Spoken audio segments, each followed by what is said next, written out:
नमस्कार, मैं हूं श्वेता। बिहारी न्यूज में आपका स्वागत है। आज है 29 जुलाई, दिन मंगलवार। खबरों की ओर बढ़ने से पहले एक नजर डालते हैं आज की टॉप हेडलाइंस पर। सुप्रीम कोर्ट में बिहार वोटर लिस्ट रिवीजन पर सुनवाई आज। वोटर लिस्ट रिवीजन और आधार लिंकिंग पर बहस तेज, विपक्ष ने जताई आपत्ति।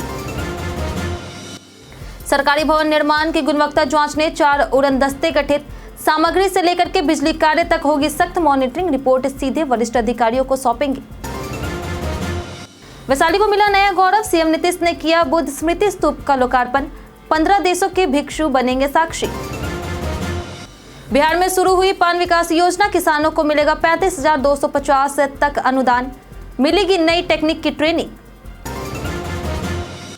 बिहार बोर्ड ने जारी की 11वीं के प्रवेश की तीसरी मेरिट लिस्ट। 31 जुलाई तक कराए नामांकन। एडमिशन के लिए OFSS इंटीमेशन लेटर आवश्यक। बैटरी की सुरक्षा के लिए 80% के बाद धीमी चार्जिंग है जरूरी। 100% चार्ज करना पड़ सकता है भारी। फोन की बैटरी हो सकती है खराब। चोट के कारण पंत 5वें टेस्ट से बाहर। BCCI ने दी जानकारी, चोट की वजह से रिहैब जरूरी। तो ये थी आज की टॉप हेडलाइंस। अब नजर डालते हैं उन 25 बड़ी खबरों पर जो आपके लिए जानना है जरूरी। BSF में 3,588 पदों पर भर्ती। 24 अगस्त तक करे आवेदन। बॉर्डर सिक्योरिटी फोर्स ने कांस्टेबल ट्रेड्समैन के 3,588 पदों पर भर्ती का नोटिफिकेशन जारी किया है। इसमें 3,406 पद पुरुषों और 182 महिलाओं के लिए है। आवेदन 26 जुलाई से शुरू हो चुका है और अंतिम तिथि 24 अगस्त 2025 रखी गई है। पात्रता के लिए उम्मीदवार को 10वीं पास होना चाहिए और संबंधित ट्रेड जैसे कुक, वॉशरमैन, बार्बर, टेलर आदि में IIT या अनुभव आवश्यक है। उम्र सीमा 18 से 25 वर्ष होनी चाहिए। वहीं आरक्षित वर्गों को छूट दी गई है। चयन प्रक्रिया में PET, PST, 100 अंकों की लिखित परीक्षा, ट्रेड टेस्ट, डॉक्यूमेंट वेरिफिकेशन और मेडिकल होगा। सैलरी लेवल 3 के तहत 21,700 से 69,100 तक रहेगा। इसके साथ ही केंद्र सरकार द्वारा दिए जाने वाले सभी भत्ते भी मिलेंगे। आवेदन शुल्क सामान्य OBC EWS के लिए 100 रुपए होगा, जबकि SC ST महिला दिव्यांग के लिए निःशुल्क है। आवेदन rec.tt.bsf.gov.in पर करना होगा। सुप्रीम कोर्ट में बिहार वोटर लिस्ट रिवीजन पर सुनवाई आज। सोमवार को सुप्रीम कोर्ट में बिहार विधानसभा चुनाव से पहले चल रहे मतदाता सूची विशेष गहन पुनरीक्षण यानी SIR पर अहम सुनवाई हुई। कोर्ट ने सभी पक्षों से बहस की समय सीमा पूछी और अगली सुनवाई आज के लिए तय की है। मुख्य मुद्दा आधार कार्ड को वोटर लिस्ट से जोड़ने और रिवीजन प्रक्रिया की वैधता को लेकर है। चुनाव आयोग ने बताया कि 91.69% यानी 7.24 करोड़ मतदाताओं ने फॉर्म जमा किया है। आयोग ने इसे सफल अभियान बताया, जबकि विपक्ष ने नाम कटौती का आरोप लगाया। सुप्रीम कोर्ट ने ड्राफ्ट वोटर लिस्ट प्रकाशन पर रोक नहीं लगाई है।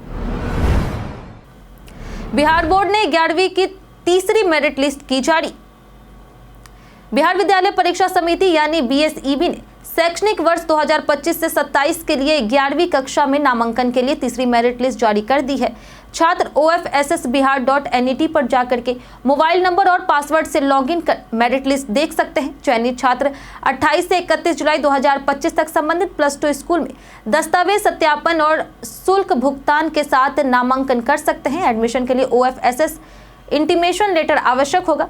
संस्थान 1 अगस्त 2025 तक सीट अपडेट कर सकते हैं। वहीं छात्रों को मेरिट लिस्ट डाउनलोड कर भविष्य के लिए उसका प्रिंट आउट सुरक्षित रखना चाहिए। बिहारी बर्थडे स्पेशल में आज बात होगी मानस बिहारी वर्मा की। मानस बिहारी वर्मा एक प्रतिष्ठित भारतीय वैमानिक वैज्ञानिक थे, जिनका जन्म 29 जुलाई 1943 को बिहार के दरभंगा जिले में हुआ था और निधन 3 मई 2021 को हुआ। उन्होंने NIT पटना और कलकत्ता विश्वविद्यालय से शिक्षा प्राप्त की और DRDO में 35 वर्षों तक कार्य किया।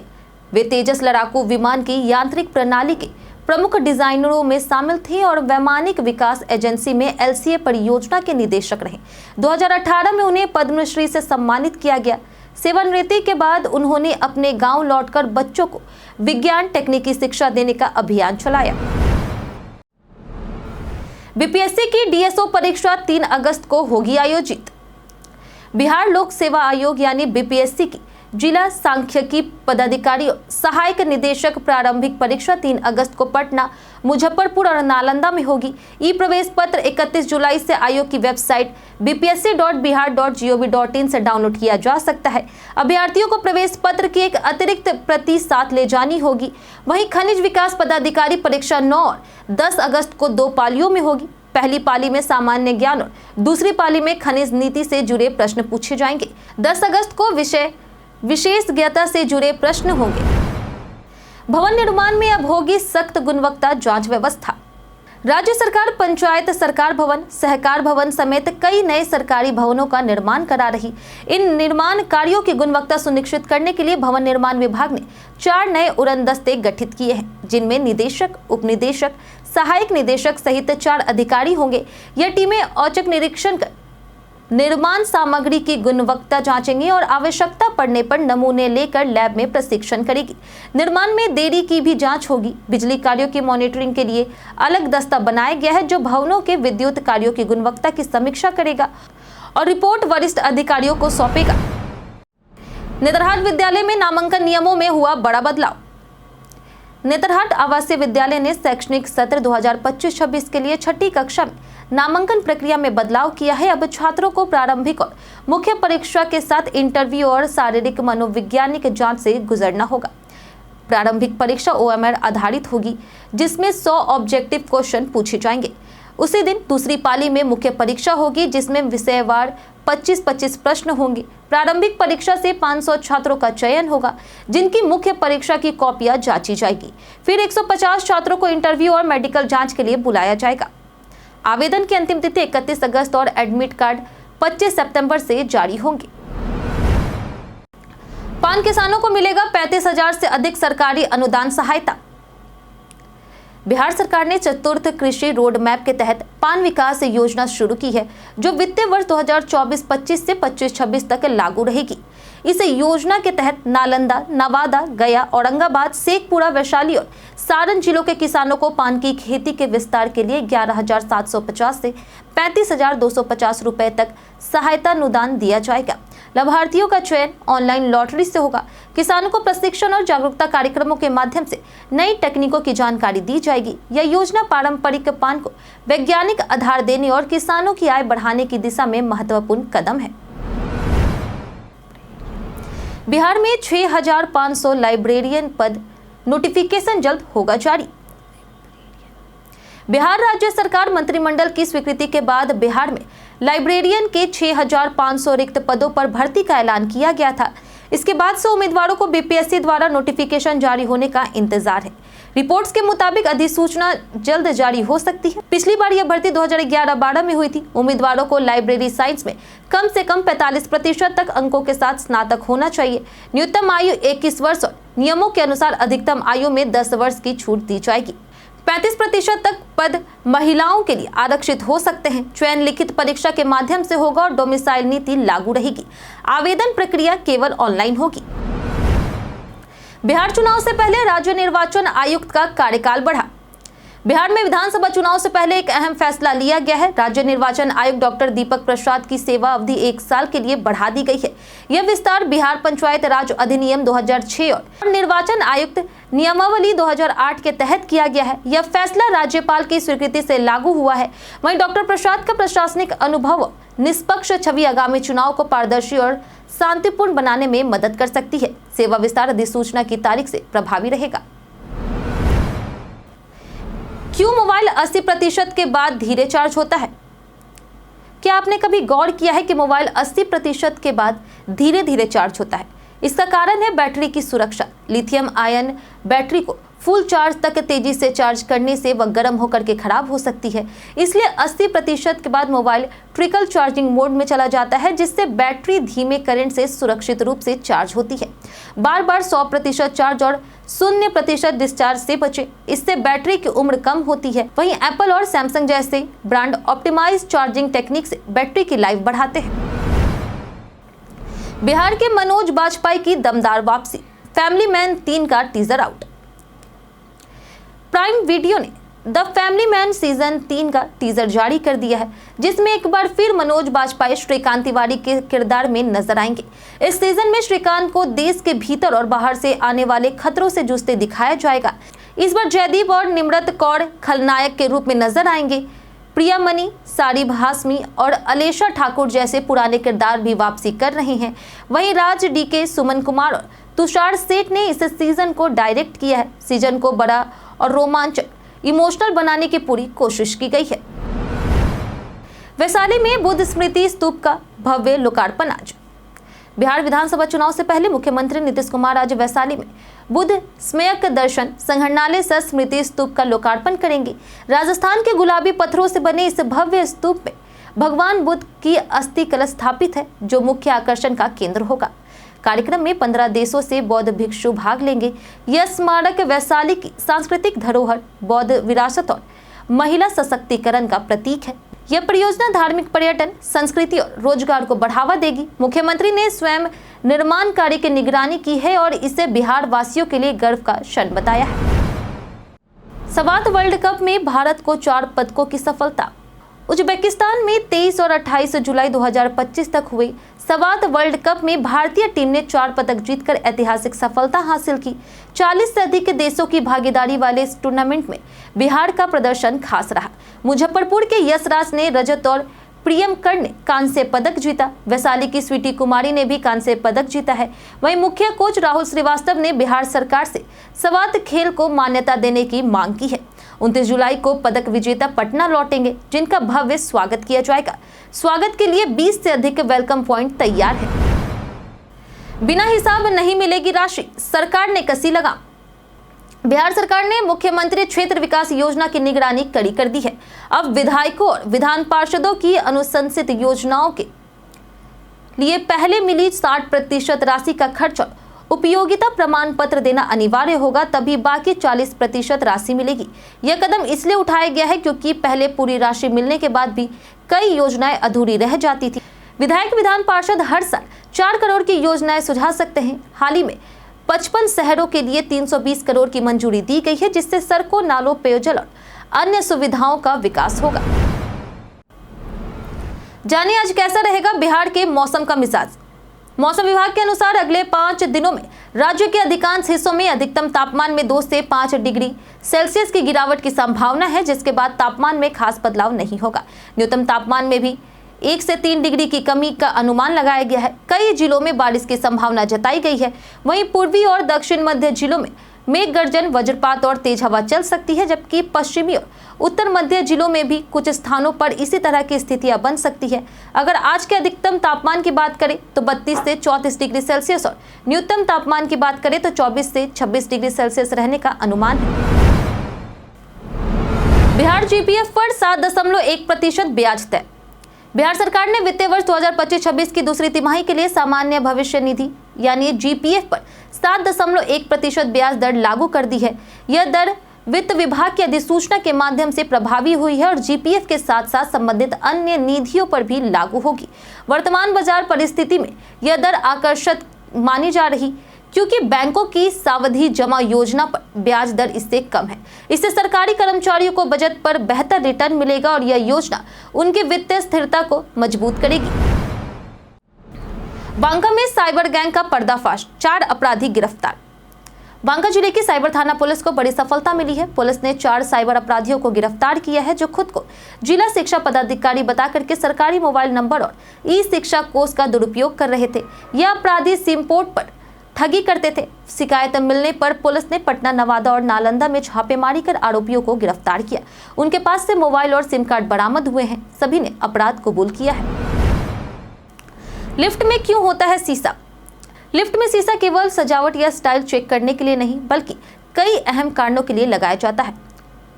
क्लॉस्ट्रोफोबिया से राहत देता है, जिससे व्यक्ति को जगह खुली महसूस होती है। यह समय बिताने और घबराहट से ध्यान हटाने में भी मदद करता है। वहीं सुरक्षा के लिहाज से भी यह उपयोगी है, क्योंकि इसमें पीछे की गतिविधियां दिख जाती है। व्हीलचेयर यूजर्स को भी इससे दिशा समझने में मदद मिलती है। जापान जैसे देशों में इसे अनिवार्य किया गया है। कुल मिलाकर के यह डिजाइन सुविधा, मानसिक राहत और सुरक्षा को ध्यान में रखकर बनाया गया है। 11 नदियों के जल से होगा मंदिर का शिलान्यास। सीतामढ़ी के पुनौरा धाम में माता सीता के जन्मस्थली पर भव्य मंदिर निर्माण की आधारशिला 8 अगस्त को रखी जाएगी। इससे पहले 6 से 8 अगस्त तक 3 दिवसीय धार्मिक महोत्सव का आयोजन होगा, जिसमें जल पूजन, वैदिक अनुष्ठान, शोभा यात्रा, भजन संध्या और मातृशक्ति सम्मान शामिल है। शिलान्यास 11 पवित्र नदियों के जल से होगा, जिससे संतों के नेतृत्व में एकत्रित किया जा रहा। शिलान्यास 11 पवित्र नदियों के जल से होगा, जिससे संतों के नेतृत्व में एकत्रित किया जा रहा। राज्य सरकार ने मंदिर निर्माण के लिए 883 करोड़ रुपए आवंटित किए हैं। गृह मंत्री अमित शाह के शामिल होने की संभावना है। स्थानीय लोगों और साधु संतों में उत्साह का माहौल है। तेजस्वी यादव ने चिराग को दी शादी की सलाह। तेजस्वी यादव ने एक इंटरव्यू में चिराग पासवान को शादी की सलाह देते हुए कहा कि अकेलापन नुकसान पहुंचा सकता है। उन्होंने निशांत कुमार को अच्छा इंसान बताया और कहा कि चिराग से निजी बातचीत ज्यादा हुई है, इसलिए उनसे ज्यादा जुड़ाव है। तेजस्वी ने बताया कि पिता बनने के बाद उनके जीवन में बड़ा बदलाव आया है और काश पहले शादी कर ली होती। उन्होंने साफ किया कि उनकी पत्नी राजश्री यादव अभी चुनाव नहीं लड़ेगी, क्योंकि वे बच्चों की परवरिश में व्यस्त है। भाजपा ने राजद पर सोशल मीडिया से साधा निशाना। बिहार विधानसभा चुनाव की तैयारियां शुरू हो चुकी है और चुनाव आयोग जल्द तारीखों की घोषणा कर सकता है। इस बीच भाजपा ने एक पोस्ट में लालू यादव पर हमला करते हुए उनकी तुलना औरंगजेब से की है। राजद नेता तेज प्रताप यादव ने महुआ से निर्दलीय चुनाव लड़ने का ऐलान किया है, जिन्हें हाल ही में पार्टी और परिवार से निष्कासित कर दिया गया था। चुनाव में एनडीए और महागठबंधन के बीच सीधा मुकाबला होगा, जबकि एआईएमआईएम और जनसुराज भी मैदान में है। वीपीएन कॉल से ठगी बढ़ी, टीआरएआई ने उठाया कदम।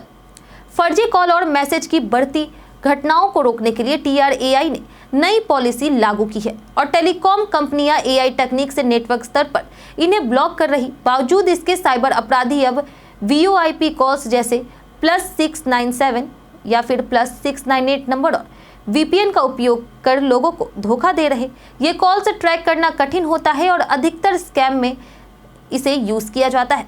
ऐसे कॉल्स को नजरअंदाज करें या ब्लॉक करें। अगर गलती से कॉल उठा भी लिया तो पर्सनल जानकारी कभी ना दे। संदिग्ध लगे तो खुद कॉल बैक करने की बात कहें। चौथे टेस्ट में पंत घायल, बीसीसीआई का फैसला। इंग्लैंड के खिलाफ मैनचेस्टर में खेला गया चौथा टेस्ट ड्रॉ रहा, लेकिन भारतीय टीम के लिए यह किसी जीत से कम नहीं था। मैच के बाद बीसीसीआई ने घोषणा किया कि विकेटकीपर ऋषभ पंत चोट के कारण 5वें टेस्ट से बाहर हो गए हैं और उनकी जगह एन जगदीशन को टीम में शामिल किया गया है। पंत ने इंस्टाग्राम पर पोस्ट कर फैंस के समर्थन का आभार जताया और बताया कि वह जल्द ही रिहैब शुरू करेंगे। इंग्लैंड दौरे पर पंत ने 4 टेस्ट में 479 रन बनाए, जिसमें 2 शतक और 3 अर्धशतक शामिल है। चोट उन्हें चौथे टेस्ट की पहली पारी में लगी थी। कई कारणों से दर्ज है भारत के इतिहास में आज का दिन। 29 जुलाई को विश्व बाघ दिवस मनाया जाता है। इस दिन कई ऐतिहासिक घटनाएं भी दर्ज है। 1891 में प्रसिद्ध समाज सुधारक ईश्वर चंद्र विद्यासागर का निधन हुआ। 1904 में आधुनिक भारत को निर्माता जेआरडी टाटा का जन्म हुआ। 1922 में मराठी लेखक बाबा साहेब पुरंदरे और 1931 में तेलुगु कवि श्री नारायण रेड्डी का जन्म हुआ। 1996 में स्वतंत्रता सेनानी अरुणा आशफ अली, 2003 में हास्य अभिनेता जॉनी वॉकर, 2012 में वेपंती चिन्ना सत्यम और 2015 में गायिका वसुंधरा कोमकली का निधन हुआ। 2004 में पूर्व पीएम मनमोहन सिंह बिम्स्टेक के सम्मेलन में बैंकॉक गए। हम प्रतिदिन आपसे 5 ऐसे जरूरी सवाल और उसके जवाब बताएंगे जो कि बीपीएससी, बिहार पुलिस दरोगा समेत एसएससी जैसे अन्य प्रतियोगी परीक्षाओं में काम आएंगे। सवाल इतिहास, बिहार स्पेशल, विज्ञान, करंट अफेयर्स और भूगोल से रहेंगे। पूछे गए 5 सवाल में आपने कितना सही उत्तर दिया है, यह हमें कमेंट करके जरूर बताएं। हमारा पहला सवाल है कि घाघरा का युद्ध किस वर्ष लड़ा गया था। ऑप्शन ए है 1525 ईस्वी, ऑप्शन बी है 1527 ईस्वी, ऑप्शन सी है 1529 ईस्वी या फिर ऑप्शन डी 1531 ईस्वी। इसका सही उत्तर है ऑप्शन सी 1529 ईस्वी। हमारा दूसरा सवाल है कि बौद्ध धर्म को श्रीलंका का राजकीय धर्म किसने बनाया। ऑप्शन ए है देवानाम्पिया तिस्सा, ऑप्शन बी है मुत्तासिवा, ऑप्शन सी है अभय या फिर ऑप्शन डी पांडुवासा देवा। इसका सही उत्तर है ऑप्शन ए देवानाम्पिया तिस्सा। हमारा तीसरा सवाल है कि इनमें से कौन सी पुस्तक विदेश साम्राज्य के जनक की सूची प्रदान करती है। ऑप्शन ए है वाल्मीकि रामायण, ऑप्शन बी है ऋग्वेद, ऑप्शन सी है भागवती सूत्र या फिर ऑप्शन डी सतपट ब्राह्मण। इसका सही उत्तर है ऑप्शन ए वाल्मीकि रामायण। हमारा चौथा सवाल है कि हाल ही में अशोक गजपति राजू को किस राज्य का 22वां राज्यपाल नियुक्त किया गया। ऑप्शन ए है मध्य प्रदेश, ऑप्शन बी है हरियाणा, ऑप्शन सी है बिहार या फिर ऑप्शन डी गोवा। इसका सही उत्तर है ऑप्शन डी गोवा। हमारा आखिरी सवाल है कि इनमें से किसे इंदिरा गांधी राष्ट्रीय मुक्त विश्वविद्यालय की पहली महिला कुलपति नियुक्त किया गया। ऑप्शन ए है खुशबू चतुर्वेदी, ऑप्शन बी है तन्वी जैन, ऑप्शन सी है अंजलि चौहान या फिर ऑप्शन डी उमा कांजीलाल। इसका सही उत्तर है ऑप्शन डी उमा कांजीलाल। बीते दिन हमारे द्वारा पूछे गए सवाल का जवाब आप लोगों में से बहुत लोगों ने हमारे कमेंट बॉक्स सेक्शन में लिख कर दिया है। जिन्होंने हमारे द्वारा पूछे गए सवाल का जवाब दिया है उनके नाम है प्रिया मिश्रा, रणधीर कुमार, सूरज राय, दामोदर कुमार, भोलू कुमार, राजकुमार यादव, अमोद कुमार, सुबोध कुमार, टिंकू कुमार, ममता कुमारी, कुश कुमार, शांति कुमारी, प्रदीप पंडित, नौशाद रजा, चंदन कुमार, राकेश मिश्रा, श्रवण कुमार, अभिषेक कुमार, विनोद शाह, लक्ष्मी मेहता, नंदन कुमार, शिव शक्ति, मोनू कुमार और सोनाली कुमारी। इसी के साथ बढ़ते हैं आज के सवाल की ओर और आज का सवाल है, आपके अनुसार से बेरोजगारी की सबसे बड़ी वजह क्या है, सरकार, सिस्टम या शिक्षा। आप अपना जवाब हमें हमारे कमेंट सेक्शन में लिखकर जरूर बताएं। आज के लिए इतना ही। बिहार की तमाम खबरों के साथ बने रहने के लिए देखते रहे बिहारी न्यूज और साथ ही अगर आप यूट्यूब चैनल पर देख रहे हैं तो चैनल को सब्सक्राइब करें और अगर आप फेसबुक पेज पर देख रहे हैं तो लाइक और फॉलो जरूर करें।